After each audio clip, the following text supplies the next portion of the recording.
Hi friends, ಎಲ್ಲರಿಗೂ ನಮಸ್ಕಾರ. Welcome back to my channel Shrigiri Kannada vlogs. ಯಾರೆಲ್ಲ ನನ್ನ ಚಾನಲ್ ನೋಡ್ತಾ ಇದ್ದೀರಾ ಪ್ಲೀಸ್ ಸಬ್ಸ್ಕ್ರೈಬ್ ಮಾಡ್ಕೊಳ್ಳಿ, ಸಪೋರ್ಟ್ ಮಾಡಿ. ಇವತ್ತು ಪೂರಿ ಹೇಗೆ ಮಾಡೋದು ಅಂತ ಹೇಳ್ಕೊಡೋಣ ಅಂದ್ಕೊಂಡಿದ್ದೀನಿ. ಎಲ್ರಿಗೂ ಸಾಮಾನ್ಯವಾಗಿ ಗೊತ್ತಿರುತ್ತೆ, ಮನೇಲಿ ಮಾಡ್ತಿರ್ತೀರ. ಬಟ್ ನಾನು ಯಾವ ಥರ ಮಾಡ್ತೀನಿ ಅಂತ ಹೇಳ್ಕೊಡೋಣ ಅಂದ್ಕೊಂಡಿದ್ದೀನಿ. ಇಂಟ್ರೆಸ್ಟ್ ಇದ್ದರೆ ನೋಡಿ. ನಾನು ಪೂರಿ ಮಾಡೋಕ್ಕೆ ಚಪಾತಿ ಹಿಟ್ಟನ್ನೇ ತೊಗೊಂಡಿದ್ದೀನಿ. ಅದಕ್ಕೆ ಮೈದಾ ಸೇರಿಸಿಲ್ಲ.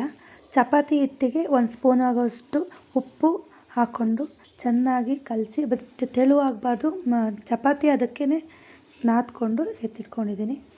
ಪೂರಿಗೆ ಯಾವ ಥರ ಉಂಡೆ ಬೇಕು ಆ ಥರ ಸಣ್ಣದಾಗಿ ಚಾಕು ಸಹಾಯದಿಂದ ಕಟ್ ಮಾಡಿಕೊಂಡು ಅದನ್ನು ರೌಂಡ್ ಶೇಪ್ಗೆ ಹಸ್ತದಲ್ಲಿ ಉಂಡೆ ಮಾಡಿಕೊಂಡು ಫಸ್ಟು ಎಲ್ಲ ಉಂಡೆಗಳನ್ನು ಮಾಡಿಕೊಂಡು ಫಸ್ಟ್ ಎತ್ತಿಟ್ಕೊಬಿಡ್ತೀನಿ. ಯಾಕಂದರೆ ಬೇಗ ಆಗಿಬಿಡುತ್ತೆ ಆ ಥರ ಮಾಡಿಟ್ಕೊಂಡ್ರೆ. ಹಾಗಾಗಿ ಆ ಥರ ಮಾಡ್ಕೊಂಡಿದ್ದೀನಿ.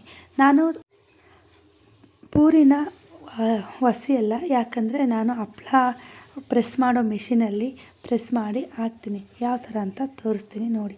ನಾನು ಮೊದಲಿಗೆ ಆಯಿಲ್ ಪ್ಯಾಕೆಟ್ನ ಕಟ್ ಮಾಡಿ, 2 ಆಯಿಲ್ ಪ್ಯಾಕೆಟ್ ಬೇಕು, 2 ಥರ ಕಟ್ ಮಾಡಿ ಇಟ್ಕೊಂಡಿದ್ದೀನಿ. ಆಯಿಲ್ ಪ್ಯಾಕೆಟಿಗೆ ಸ್ವಲ್ಪ ಎಣ್ಣೆ ಹಚ್ಚಬೇಕು. ಆಮೇಲೆ ಉಂಡೆನ ಅದು ತೊಗೊಂಡು ಮಧ್ಯದಲ್ಲಿ ಇಟ್ಕೊಂಡು ಒಂದು ಸ್ವಲ್ಪ ಪ್ರೆಸ್ ಮಾಡ್ಕೋಬೇಕಷ್ಟೇ, ಜಾಸ್ತಿ ಪ್ರೆಸ್ ಮಾಡೋಂಗಿಲ್ಲ. ನೋಡಿ ಈ ಥರ ಆಗುತ್ತೆ. ನೋಡಿ ಒಂದೇ ಸಮ ಬರುತ್ತೆ, ದಪ್ಪ ಸಣ್ಣ ಆ ಥರ ಎಲ್ಲ ಬರಲ್ಲ, ತುಂಬ ಚೆನ್ನಾಗಾಗುತ್ತೆ. ಹೀಗೆ ಎಲ್ಲ ಉಂಡೆಗಳನ್ನು ಪ್ರೆಸ್ ಮಾಡಿ ಎತ್ತಿಟ್ಕೊತೀನಿ. ಅಂದರೆ ಒಂದೇ ಸತಿ 15ರಿಂದ 20 ಪೂರಿ ಆಗುವಷ್ಟು ಎಲ್ಲನೂ ಪ್ರೆಸ್ ಮಾಡಿ ಸೈಡಿಗೆ ಹಾಕ್ಕೊತೀನಿ. ಯಾಕಂದರೆ ಬೇಗ ಆಗುತ್ತೆ. ಮತ್ತು ಆಯಿಲ್ಗೆ ಹಾಕಬೇಕಾದ್ರೆ ಬೇರೆಯವ್ರ ಸಹಾಯ ತಗೊಳ್ಳೋ ಅವಶ್ಯಕತೆ ಇಲ್ಲ, ನಾವೇ ಬೇಗ ಬೇಯಿಸ್ಬೋದು. ನೋಡಿ ಈ ಥರ ರೌಂಡ್ ಶೇಪ್ ಎಷ್ಟು ಚೆನ್ನಾಗಿ ಬಂದಿದೆ ನೋಡಿ. ಮಧ್ಯದಲ್ಲಿ ಎಲ್ಲೂ ಹೋಲಾಗಿಲ್ಲ, ಹರ್ಕೊಂಡೋಗಿಲ್ಲ, ತುಂಬ ಚೆನ್ನಾಗಿ ಬಂದಿದೆ. ಎಲ್ಲ ಒಂದೇ ಸತಿ ಪ್ರೆಸ್ ಆದಮೇಲೆ ಅಷ್ಟೊತ್ತಿಗೆ ಆಯಿಲು ಸಣ್ಣ ಉರಿಯಲ್ಲಿ ಕಾಯಕ್ಕಿಟ್ಟಿರ್ತೀನಿ. ಅದ್ರ ಪಡೆಯೋದು ಕಾಯ್ಕೊಂಡಿರುತ್ತೆ. ಪ್ರೆಸ್ ಮಾಡೋ ಹೊತ್ತಿಗೆ ಆಯಿಲ್ ಕಾಯ್ದಿರುತ್ತೆ. ನೋಡಿ ಈ ಥರ ಆಯಿಲ್ ಹಾಕ್ಕೊಂಡ್ರೆ ಚೆನ್ನಾಗಿ ಊದುತ್ತೆ. ಪೂರಿ ಎಷ್ಟು ಚೆನ್ನಾಗಿ ಬರುತ್ತೆ ಅಂದರೆ ಗರಿಗರಿಯಾಗಿ ತಿನ್ನೋಕ್ಕೂ ಚೆನ್ನಾಗಿರುತ್ತೆ, ಆರೋಗ್ಯನೂ ಚೆನ್ನಾಗಿರುತ್ತೆ. ಯಾಕಂದರೆ ನಾವು ಮೈದಾ ಏನೂ ಸೇರಿಸಿರಲ್ಲ. ಚಪಾತಿಗೆ ಏನು ಹಿಟ್ಟು ಹಾಕ್ತೀವಿ ಅದೇ ಹಿಟ್ಟಲ್ಲಿ ಪೂರಿನೂ ಮಾಡ್ಕೊಬೋದು. ಈಗ ಹೊಸ್ಯೋಕ್ಕೆಲ್ಲ ತುಂಬ ಟೈಮ್ ಬೇಕು, ಬೇಯಿಸೋಕೊಬ್ರು ಬೇಕು. ಇದನ್ನು ಒಬ್ಬರೇ ಮಾಡ್ಕೊಬೋದು.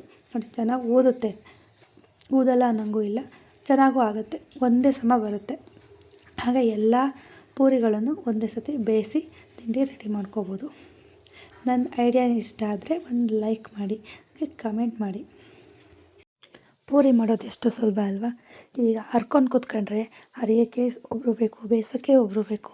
ಹಾಗಾಗಿ ಪ್ರೆಸ್ ಮಾಡಿಕೊಂಡು ಇಟ್ಟಿಟ್ಕೊಂಡ್ರೆ ಬೇಗ ಎಣ್ಣೆಯಲ್ಲಿ ಕರೆದ್ಬಿಟ್ಟು ಬೇಗ ತಿಂಡಿ ಕೊಡ್ಬೋದು. ಈ ಐಡಿಯಾ ಎಷ್ಟು ಚೆನ್ನಾಗಿದೆ ಅಲ್ವಾ. ಇದೇ ಥರ ಬೇರೆ ಐಡಿಯಾಗಳು ಕೊಡ್ತಾ ಇರ್ತೀನಿ. ನನ್ನ ವೀಡಿಯೋಸ್ಗಳನ್ನ ನೋಡ್ತಾ ಇರಿ, ಸಬ್ಸ್ಕ್ರೈಬ್ ಮಾಡ್ಕೊಳ್ಳಿ ಪ್ಲೀಸ್. ಹೊಸ್ದಾಗಿ ಸ್ಟಾರ್ಟ್ ಮಾಡಿದ್ದೀನಿ, ಸಪೋರ್ಟ್ ಮಾಡಿ. ಪೂರಿ ತುಂಬ ಚೆನ್ನಾಗಿದೆ ನೋಡಿ, ಎಷ್ಟು ದಪ್ಪ ಊದ್ಕೊಂಡಿದೆ. ತಿಂಡಿಗೆ ತುಂಬ ಚೆನ್ನಾಗಿರುತ್ತೆ. ನನ್ನ ವಿಡಿಯೋ ನೋಡಿದ್ದಕ್ಕಾಗಿ ಧನ್ಯವಾದಗಳು. ಪ್ಲೀಸ್ ನನ್ನ ಚಾನಲನ್ನು ಸಬ್ಸ್ಕ್ರೈಬ್ ಮಾಡ್ಕೊಳ್ಳಿ, ಸಪೋರ್ಟ್ ಮಾಡಿ friends. Thank you so much all.